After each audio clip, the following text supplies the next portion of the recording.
India TV 9 news Maharashtra.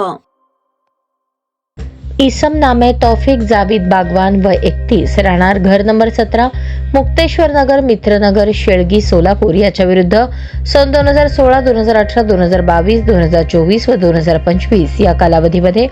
साथीदारांसह दंगा व मारामारी करणे, घातक शस्त्राचा वापर करून जीवे ठार मारण्याचा प्रयत्न करणे, महिला अत्याचाराचे गुन्हे करणे यांसारखे गुन्हे दाखल असल्याने त्याच्या विरुद्ध जेल रोड पोलीस ठाण्याकडून महाराष्ट्र पोलीस अधिनियम 1951 कलम 56(1) अ व अन्वयचा तडीपार प्रस्ताव पोलीस उपायुक्त परिमंडळ सोलापूर शहर यांना सादर करण्यात आला होता। सदर प्रस्तावाच्या अनुषंगाने विजय कबाडे पोलीस उपायुक्त परिमंडळ सोलापूर शहर यांनी कार्यवाही करून त्यांच्याकडील तडीपार आदेश दिनांक 24 नोव्हेंबर 2025 अन्वये इसम नामे तौफिक जावेद बागवान वय 31 राहणार घर नंबर 17 मुक्तेश्वर नगर मित्रनगर शेळगी सोलापूर यास सोलापूर व धाराशिव जिल्ह्यातून 2 वर्षांकरता तडीपार केले आहे।